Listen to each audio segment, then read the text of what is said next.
Hi, this is Tim of the 1916 Company. Welcome and thanks for logging on. Today, I just want to quickly review how to wind, set, and use the Jacob & Co.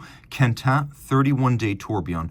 The watch comes with an elaborate boxed set that acts as an electronic watch winder that's designed specifically to interface with this manual wind watch, which is why the winding and setting crown features a socket for a Torx key. But if you have the box and you have the paperwork that comes with it, and the box is one and the same as the winder, there's no mystery about how to use the electronic winder to wind this watch. The real mystery concerns how to wind and set the watch with your hands, and that's what I'm going to describe now. First thing, basic handling restrictions. 30 meters water resistant, do not submerge it. Second, although we have two crowns, one crown, this one, is used for the electronic winder, hand winding, and setting. This crown is a mode selector. So let's start with the obvious. When this crown is level, you are in winding mode. And I'm going to demonstrate this real quick so you can see I'm able to wind the 7 mainspring barrels here.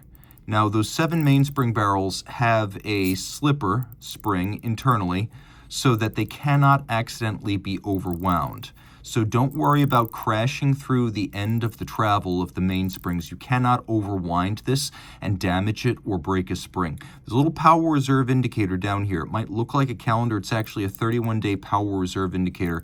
And as you wind the watch by hand, it's not like an Hublot La Ferrari. You don't need a power tool.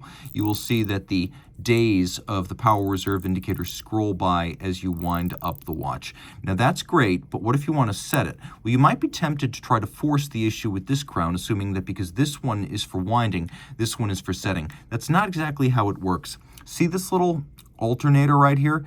It's a function selector that alters the path of the torque entering from this crown over here. So watch this on the dial side.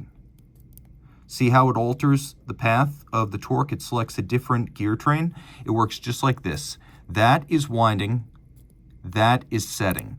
Now we go over to the crown with my stubby nails. And you can see how I'm able to set the watch. So this is minutes. This is hours. There's one more important piece of information that you need to know, which is that due to the winding and circuitous path of force through this gear train, there is some slack in the system. So for example, if it's currently 3, 2, 4, 45, whatever you want, a quarter to the next hour, let's say it is 2:45, what I want to do is I want to set it 5 minutes ahead. So if it's currently 2:45, then I'm going to set it to 2:50, and I'm going to reset, put this back in winding mode.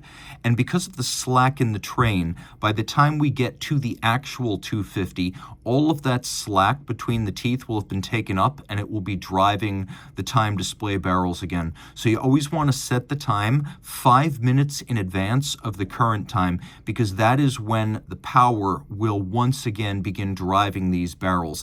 If you set it to the current time, your watch is going to wind up 5 minutes behind. So just keep that in mind. So that is how you wind and set the Jacob & Co. Quenttin 31-day tourbillon.